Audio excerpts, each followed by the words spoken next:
अस्सलाम वालेकुम क्लास। आज का हमारा टॉपिक है स्ट्रेस, दबाव की तारीफ़, डेफिनेशन ऑफ स्ट्रेस के स्ट्रेस क्या होता है। अब हम इस चैप्टर में पढ़ रहे हैं डिसऑर्डर्स के, कौन से डिसऑर्डर्स हैं, कैसे उनका थोड़ा बहुत ट्रीटमेंट किया जाता है, जो थोड़ी बहुत एक्सप्लेनेशन है उसको पढ़ेंगे। दबाव जहन और जिस्म का वो रद्द अमल है जब तब्दीली की सूरत में रूनुमा होता है। मजमूई तौर पर दबाव एक ऐसी जहनी हालत है जिसमें फ़र्द बेचारगी, खौफ, गुस्से की कैफियत में मुब्तला हो जाता है। ये ज़िंदगी में किसी भी वाक़ये की वजह से पैदा हो सकता है। जिस्मानी दबाव का फ़ौरी नतीजा टकराव या फ़रार की सूरत में सामने आता है। तवील अरसे का दबाव सेहत के लिए बहुत जानलेवा है। जैसे हम लोग बहुत आम सी वर्डिंग में यूज़ कर रहे होते हैं, जी स्ट्रेस हो गया है, वो बहुत ज़्यादा स्ट्रेस लेता है, उसने बहुत ज़्यादा स्ट्रेस ली हुई है। तो ये क्या होता है कि जब हमारे माहौल में या हमारे उसमें हालात में बहुत ज़्यादा तब्दीली आ रही होती है, तो वो फिर क्या होता है कि जहन और जिस्म का वो रद्द अमल होता है जो दबाव की सूरत में पैदा होता है। मतलब स्ट्रेस पैदा हो जाता है किसी भी वाक़ये की सूरत में, जैसे खुदा न खास्ता स्टूडेंट्स फेल हो जाएं, या किसी भी लव्ड वन की डेथ हो जाए, या कुछ ऐसे हालात हों, सिचुएशन ऐसी हो, कंडीशंस ऐसी हों जिसमें आप उस चीज़ पे काबू ना कर सकते हो, तो फिर वो स्ट्रेस पैदा हो जाता है। स्ट्रेस की दो हालतें होती हैं, एक तो ये होता है कि टकराव और या फ़रार, जिसमें फ़ाइट एंड फ्लाइट होता है कि या तो आप उस चीज़ से लड़ो या फिर उस चीज़ से फ़्लाइट कर जाओ, मतलब उस चीज़ से फ़रार हासिल कर लो कि हाँ जी अब ये मुझसे नहीं हो सकता, तो मैंने इस चीज़ को छोड़ देना है। हमारे जिसमें हमारे निज़ाम असबी में लिम्बिक सिस्टम होता है। लिम्बिक सिस्टम क्या करता है कि हिजानी कैफियत को काबू में रखता है। हिजान क्या होता है, हमारे इमोशन, जब इमोशन हद से ज़्यादा बढ़ जाएं तो वो फिर क्या होता है कि वो कैफियत भी दबाव पैदा करने में अहम किरदार अदा कर रही होती है। दबाव की कैफियत में हमारा जिस्म खुद इख्तियारी निज़ाम असबी की फ़ालियत को जारी रखता है, और ADCH एक रतूबत खारिज होती है जो कि थायरॉक्सिन रतूबत का इखराज करती है। थायरॉक्सिन हमारा क्या है कि ये एक हार्मोन है जो रतूबत खारिज करती है। थायरॉक्सिन रतूबत के इखराज का मकसद दबाव की कैफियत का सामना करना होता है। दबाव की कैफियत का मुख्तलिफ अफराद पर मुख्तलिफ असर होता है। जैसे हम लोग कुछ कहते हैं जी, कुछ लोग बहुत ज़्यादा सेंसिटिव होते हैं, छोटी छोटी बातों को दिल पे ले लेते हैं, छोटी छोटी बातों पे स्ट्रेस ले लेते हैं, स्ट्रेस का शिकार हो जाते हैं। लेकिन कुछ लोग बहुत ज़्यादा सख्त जान होते हैं। सख्त जान का ये मतलब है कि वो चीज़ों को इतना ज़्यादा अपने ऊपर हावी नहीं होने देते। इस वजह से अगर कोई स्ट्रेस ऐसी हो जाए खुदा न खास्ता, तो वो उस चीज़ से घबराते नहीं हैं। मतलब ये होता है कि जो बहुत ज़्यादा सेंसिटिव लोग होते हैं वो फ़्लाइट मोड ज़्यादा इस्तेमाल कर रहे होते हैं कि मतलब इस चीज़ से फ़रार हासिल कर ली जाए। लेकिन जो लोग ज़रा सख्त जान होते हैं, सेंसिटिव इतने नहीं होते, तो फिर वो क्या करते हैं, वो उस चीज़ से फ़ाइट कर रहे होते हैं। नेक्स्ट उसके बाद है दबाव की सूरत में हयातियाती रद्द अमल की जो सूरत बनती है, उसमें गदा नखामिया से या पिट्यूटरी ग्लैंड से कार्टिक्रोफिक रतूबत और गदा फ़ोकल कवी से कार्टिसोल रतूबत खारिज होती है, जो दबाव की रतूबतें कहलाती हैं, क्योंकि इनका काम दबाव की सूरत में तवानाई फराहम करना होता है। कभी कभी स्ट्रेस बहुत ज़्यादा इम्पॉर्टेंट भी होता है। अक्सर इम्पॉर्टेंट इस वजह से होता है कि हमारे छोटे छोटे जो काम होते हैं, या अगर हम किसी चीज़ का स्ट्रेस नहीं लेंगे तो हम वो काम भी नहीं कर पाएंगे। जैसे एक स्टूडेंट को स्ट्रेस नहीं है पेपर का कि मतलब मैंने पास होना है या नहीं होना, तो वो बंदा मेहनत नहीं करेगा। हाँ, जिस पर बच्चे पे ज़्यादा स्ट्रेस होगा, जी आपने पास होना है, बहुत अच्छे मार्क्स लेने हैं, वो फिर क्या होता है कि स्ट्रेस की वजह से वो अपनी जो काम होते हैं या अपने गोल होते हैं वो अचीव कर लेते हैं। हिजानी दबाव, ख़ानदानी दबाव, समाजी दबाव, काम का दबाव, बीमारी का दबाव, माहौलियाती दबाव वो बहुत अहम है, जिसमें फ़र्द अक्सर मुब्तला होते हैं और अपने अपने दिफाई निज़ाम के तहत उनसे सामना करने की सा कर रहे होते हैं या कोशिश कर रहे होते हैं। अब इसमें यही है कि ये जो हिजानी दबाव है, ख़ानदानी है, समाजी है, ये हमारे लिए बहुत इंपॉर्टेंट भी हैं, और अक्सर जो दबाव या स्ट्रेस होता है वो हमें इसी वजह से हो रहा होता है कि इन चीज़ों में जब कंडीशंस या सिचुएशन चेंज हो रही होती है, तब्दीली हो रही होती है, तब हम लोग इसको कर लेते हैं, मतलब दबाव का शिकार हो जाते हैं। नेक्स्ट उसके बाद है मैकेनिज़्म ऑफ स्ट्रेस या दबाव की मेकानियत। इसमें क्या होता है कि दबाव ज़िंदगी का अहम हिस्सा है, जिसमें हम अक्सर काम के दबाव और ख़ानदानी हालात के दबाव को आसानी के साथ बर्दाश्त कर लेते हैं। अब इसमें क्या है, वही चीज़ आ रही है कि दबाव हमारे निज़ाम असबी की तरफ मुख्तलिफ रतूबतें खारिज होती हैं। वो रतूबतें बहुत अहम हैं, जैसे गदाए नखामिया और गदा कवी फ़ोकल कवी। ये रतूबतें हमारी वकूफ़ी, असबियाती, कल्बी और असाबी निज़ामों की कारकर्दगी में इजाफ़ा कर देती हैं। इन रतूबतों को दबाव की रतूबतें कहा जाता है। दबाव की वजह से हमारे उज़वियाती तब्दीलियाँ भी होती हैं, नफ्सियाती भी होती हैं, जिस्मानी भी होती हैं। कुछ दबाव बहुत इम्पॉर्टेंट भी होते हैं, दोबारा वही बात कर रही हूँ, इम्पॉर्टेंट भी होते हैं और अच्छे भी होते हैं कि जब हम दबाव ले रहे होते हैं तो हम अपने गोल को अचीव कर रहे होते हैं। लेकिन अगर किसी चीज़ का दबाव बहुत ज़्यादा लंबे अरसे तक रहे तो वो हमारे लिए अच्छा नहीं होता या उस पर्सन के लिए अच्छा नहीं होता। दिल की रफ्तार बढ़ जाने से अज़लियात को खून की फराहमी बढ़ जाती है, खून में शक्कर और लम्बियात की फराहमी में इजाफ़ा हो जाता है, जिससे इजाफी क़ुव्वत जिस्म को मिलनी शुरू हो जाती है। यह सब शारकी निज़ाम असबी के तहत वाक़या होता है। वही sympathetic nervous system and parasympathetic nervous system. दबाव में यही होता है कि जब हमें दबाव हो रहा होता है या स्ट्रेस हो रहा होता है तो फिर क्या होता है कि सिंपैथेटिक नर्वस सिस्टम उसमें अराउज़ होता है, फिर कुछ देर बाद हमारा पैरासिम्पैथेटिक नर्वस सिस्टम अराउज़ हो जाता है, जिसकी वजह से क्या होता है कि हमारे जो स्ट्रेस होता है उसका दबाव हमारे ऊपर कम होना शुरू हो जाता है। लेकिन जिन लोगों को स्ट्रेस बहुत ज़्यादा शदीद किस्म का होता है उनमें क्या होता है कि पैरासिम्पैथेटिक नर्वस सिस्टम की जो सलाहियत होती है वो मुकम्मल तौर पर ख़त्म हो चुकी हुई होती है, जिसकी वजह से वो कमज़ोर भी हो जाते हैं, फिर अपने स्ट्रेस पर काबू भी नहीं पा रहे होते।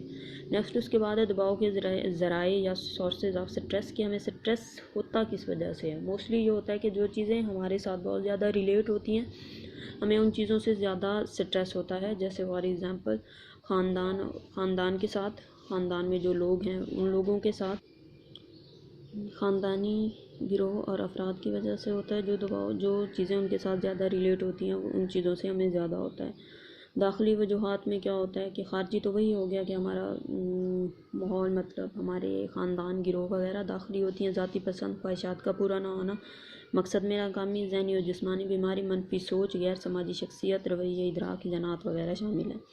अब ज़राए कौन से हैं? सबसे पहले लाइफ चेंजेस, ज़िंदगी में तब्दीलियाँ। ज़िंदगी में जब तब्दीलियाँ होती हैं और जिस तब्दीली से हम लोग एडजस्टमेंट मुताबिकत हमारी नहीं हो पा रही होती, एडजस्टमेंट नहीं होती, फिर क्या होता है कि उसकी वजह से हमें स्ट्रेस होना शुरू हो जाता है।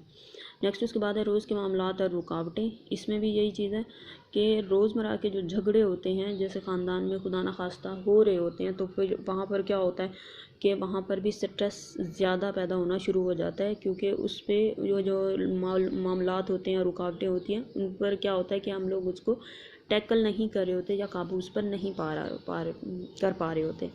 इसमें है जैसे कि घर में इंतज़ाम इंसराम चलाने के लिए सास बहू की लड़ाई बेचारे उस मर्द के लिए दबाव का बाइस बन जाती है, जो माँ को भी खुश करना चाहता है और बीवी को भी।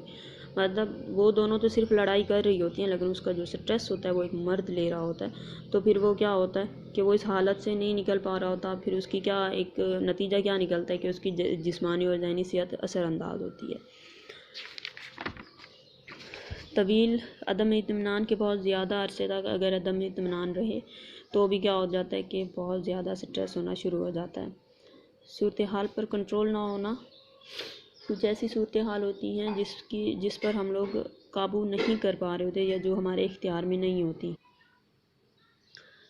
इसकी बहुत इजी सी एग्ज़ाम्पल है, जैसे 2005 में आने वाले ज़लज़ले ने ज़लज़ला मुतासरीन को शदीद दबाव में मुब्तला कर दिया, क्योंकि ज़लज़ले पर उनका कोई कंट्रोल नहीं था और बहुत सारी आफात हुई या बहुत सारी डेथ भी हुई, और उसके अलावा वो बेघर भी बहुत सारे लोग हुए। तो इसकी वजह से ये था कि वो लोग उस कंडीशंस को या उस सिचुएशन को कंट्रोल नहीं कर पा रहे थे, जिसकी वजह से उन लोगों में बहुत ज़्यादा दबाव हो गया या स्ट्रेस पैदा हो गया।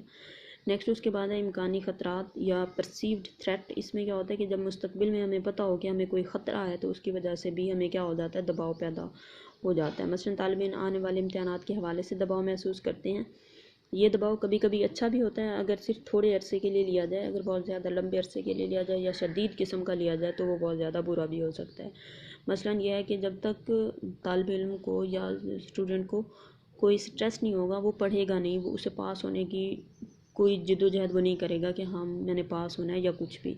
थोड़ा बहुत स्ट्रेस होगा, घर वालों का स्ट्रेस होगा कि जी पेरेंट्स कहते हैं लाजमी पास होना है, मेहनत करनी है, तो फिर क्या होता है कि बंदा उस चीज़ को कर रहा होता है। नेक्स्ट उसके बाद है कन्फ्लिक्ट या कशमकश। कशमकश क्या होता है? कशमकश होती है कि जब हमारे पास दो किस्म के गोल हों, दो और उसमें से आपने क्या करना हो, एक को चूज़ करना हो, तो वो हमारे पास होता है कन्फ्लिक्ट या इसको कशमकश कहते हैं। अब गोल्स भी हो सकते हैं, मकासद भी हो, मुहर्रिक भी। मतलब ये है कि फॉर एग्ज़ाम्पल आप एडमिशन करवाना चाहते हो, आपके पास दो ऑप्शन हैं एडमिशन करवाने के लिए। फॉर एग्जांपल कह रही हूँ, एक सब्जेक्ट है आपके पास IT और कंप्यूटर और दूसरा आपके पास है साइकोलॉजी। अब दोनों आपको पसंद है, यहीं पर आके कशमकश पैदा हो जाएगी कि किस में करवाऊँ। तो इसकी भी 3 टाइप्स हैं, 3 इकसाम है इसमें है हसूल हसूल कशमकश, गुरेज गुरेज कशमकश, हसूल गुरेज कशमकश। मोस्ट इम्पॉर्टेंट है ये कशमकश वाला, ये शॉर्ट क्वेश्चंस में लाजमी आता है। सबसे पहले है हसूल हसूल कशमकश। इसमें उस वक्त ये पैदा होते हैं कशमकश जब आपके पास 2 मकासद हों और दोनों आपको पसंद हो और किसी एक को आपने चूज़ करना हो, तो फिर क्या होता है कि कशमकश पैदा हो जाती है जब तक आप अपनी उस चीज़ को सही तरह से चूज़ नहीं कर लेते, मतलब एक चीज़ को चूज़ नहीं कर लेते, आपको कशमकश या दबाव होता रहता है। जैसे आपको आपकी पसंद की 2 मुलाजमतें मिल जाएं, जैसे मैंने अभी भी कहा कि एडमिशन करवाना हो कंप्यूटर और साइकोलॉजी में और दोनों सब्जेक्ट का आपका एडमिशन हो जाए, लेकिन फिर आपको क्या हो कि आपने कोई एक सब्जेक्ट चूज़ करना है, तो आपके लिए थोड़ा बहुत स्ट्रेस हो जाएगा कि हाँ जी उसको कैसे करना है। नेक्स्ट सेकंड पॉइंट है हसूल गुरेज कशमकश। इसमें क्या होता है कि इसमें किसी फ़र्द या मकसद या ज़रूरत को इख्तियार करने पर मजबूर हो, जो मस्बत भी हो और मनफी भी हो, फ़र्द के लिए कोई दूसरा रास्ता इख्तियार करने के लिए ही ना हो। मतलब ये है कि एक ऐसी मुलाजमत जिसकी तनख्वाह बहुत अच्छी है लेकिन घर से आपको दूर जाना पड़े, महीनों आपको घर वापस नहीं आना पड़ेगा, लेकिन क्या है कि मुलाजमत मिल गई है, दूसरा अच्छी है, पे भी अच्छी है, तो फिर आपको क्या होगा उसमें करना पड़ेगा चूज़ कि मस्बत भी है और मनफी भी है। मस्बत इस वे में है कि पे बहुत अच्छी है, मनफी इस सूरत में कि घर से दूर जाना पड़ेगा।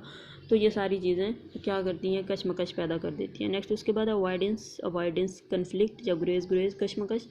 ये उस वक्त पैदा होती है जब आपके पास मकासद 2 नापसंदीदा हों लेकिन किसी एक को आपको इख्तियार करना पड़े। मतलब ये है तालिब इल्म मेहनत भी नहीं करना चाहता और फेल भी नहीं होना चाहता।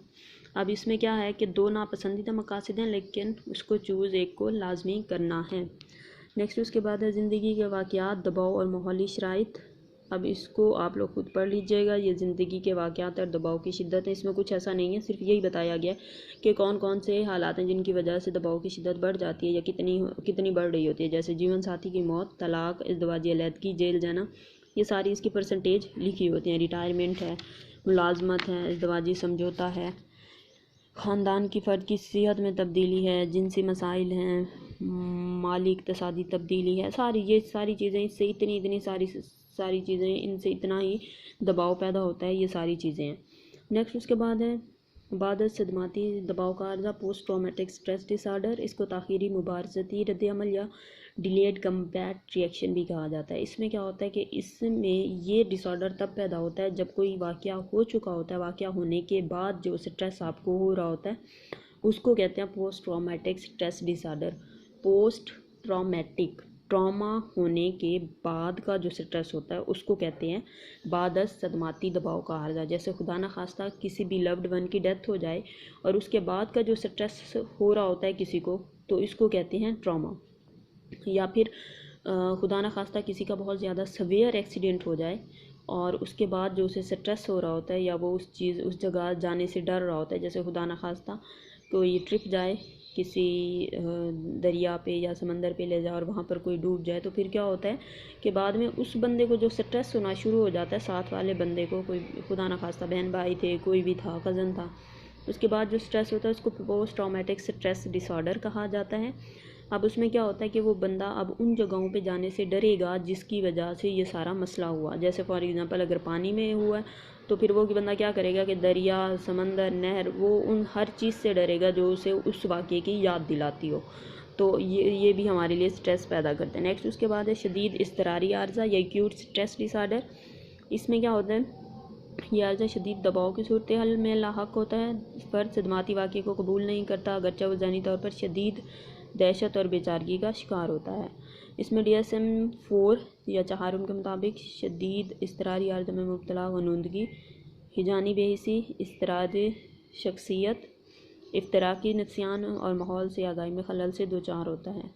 अब इसमें क्या होता है कि सदमाती वाक़े का दोबारा तजर्बा करते माजी के ख्यालात, तहरीकात, इख्तिसाबात फ़र्द को तंग करते हैं। फ़र्द उस चीज़ से बहुत ज़्यादा परहेज़ करता है जिसकी वजह से उस सदमे की याद ताज़ा हो जाए और फ़र्द सोने में और तवज्जो रखने में मुश्किल महसूस करता है। अफ़आल में तेज़ी उजलात में बेआरामी वगैरह सारे काबिल ज़िक्र हैं कि इसमें उन्हें फ़ील हो रहे होते हैं इस सारी चीज़ों में।